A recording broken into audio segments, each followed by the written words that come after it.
Assalamualaikum warahmatullahi wabarakatuh. Eh, Perkenalkan, nama saya Ditya Juliana dari kelas IE1. Saya akan menjelaskan materi tentang manajemen memori. Manajemen memori adalah suatu kegiatan untuk mengelola memori komputer. Introduction.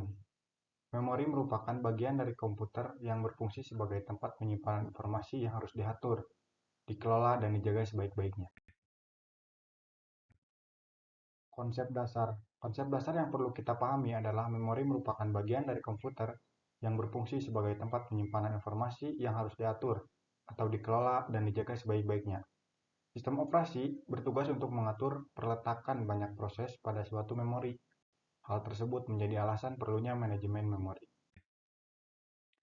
Hierarki memori dibagi menjadi 3. Yang pertama ada register. Di CPU berada di level teratas. Informasi yang berada di register dapat diakses dalam satu log cycle CPU. Dan yang kedua ada primary memory, berada di level tengah. Contohnya RAM. Primary memory diukur dengan suatu byte dalam satu waktu. Secara relatif dapat diakses dengan cepat dan bersifat volatil. Informasi bisa hilang ketika komputer dimatikan. CPU mengakses memori ini dengan instruksi single load dan store dalam beberapa clock cycle. Dan yang terakhir ada secondary memory. Secondary memory diukur sebagai kumpulan dari bytes, block of bytes. Waktu aksesnya lambat, bersifat non-volatile. Informasi tetap tersimpan ketika komputer dimatikan. Memori ini diterapkan di storage device.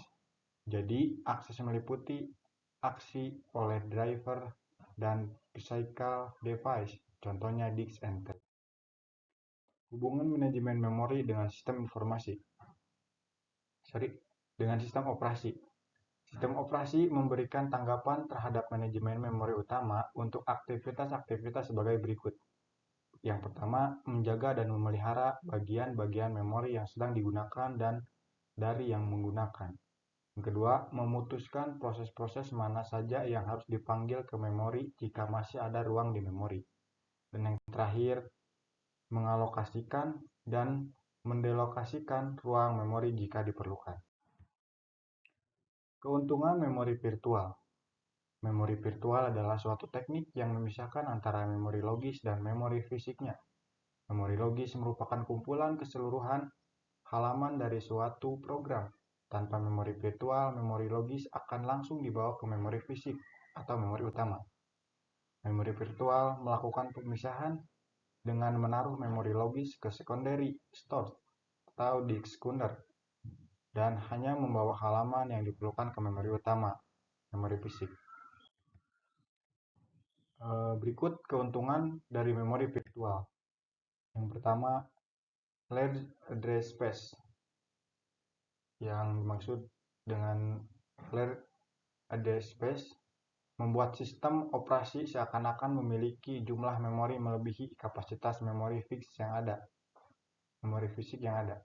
Dalam hal ini, memori virtual memiliki ukuran yang lebih besar daripada ukuran memori fisik. Dan yang kedua ada proteksi.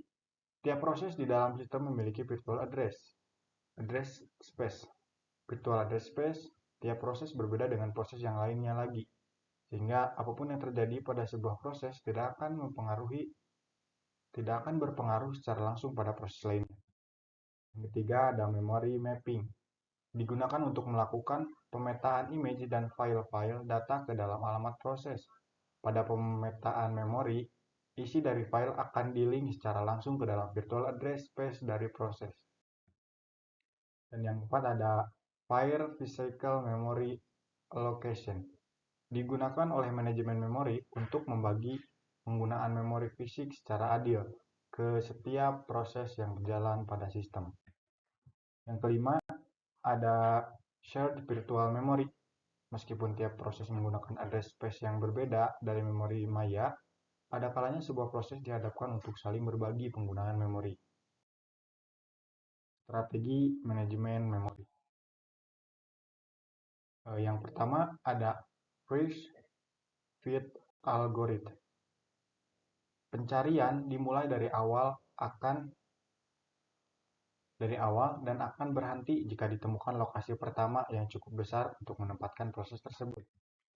Dan yang kedua ada next fit algorithm. Pencarian dimulai dari lokasi terakhir kali, menemukan segmen yang cocok, dan akan berhenti jika ditemukan lokasi pertama yang cukup besar untuk menempatkan proses tersebut. Yang ketiga ada best fit algorithm. Pencarian dimulai dari awal dan akan berhenti jika ditemukan lokasi terkecil pertama yang cukup untuk menempatkan proses tersebut. Yang keempat ada word fit algorithm. Pencarian dimulai dari awal dan akan berhenti jika ditemukan lokasi yang paling besar yang cukup untuk menempatkan. Yang kelima ada quick fit algorithm. Algoritma ini dirancang dengan membuat list lubang. Lubang-lubang memori dimuat di list sesuai dengan ukuran terdekatnya tersebut. Keenam, sistem body. Merupakan cara mengelola memori utama dengan memanfaatkan kelebihan penggunaan bilangan biner. Ada 2K, K012. Swapping, sebuah proses harus berada di dalam memori untuk dapat dieksekusi. Sebuah proses, bagaimanapun juga, dapat diswap sementara keluar memori ke sebuah penyimpanan sementara, dan kemudian dibawa masuk lagi ke memori untuk melanjutkan pengeksekusian. Roll-in adalah penjadwalan swapping berbasis pada prioritas. Proses berprioritas rendah di-swap keluar memori agar proses berprioritas dapat masuk dijalankan di memori. Contiguous allocation. Dapat dipahami, alamat memori diberikan kepada proses secara berurutan dari kecil ke besar. Ada dua tipe contiguous memory allocation, partisi tunggal dan partisi banyak. Partisi tunggal adalah alamat pertama yang dialokasikan untuk berproses. Proses adalah yang berikutnya dari alamat yang dialokasikan untuk proses sebelumnya. Kedua ada partisi banyak adalah di mana sistem operasi menyimpan informasi tentang semua bagian memori yang tersedia untuk digunakan, yang disebut dengan whole. Non-contiguous allocation. Dalam alokasi non-contiguous, penerjemahan alamat dilakukan saat proses eksekusi. Memori contiguous mengalokasikan beberapa area memori atau memori ke setiap komponen dari sebuah proses. Keuntungan contiguous daripada contiguous sederhana, cepat, mendukung proteksi memori. Kerugian contiguous daripada contiguous, jika tidak semua proses dialokasikan di waktu yang sama, akan menjadi sangat tidak efektif dan mempercepat habisnya memori. Segitu aja penjelasan dari saya.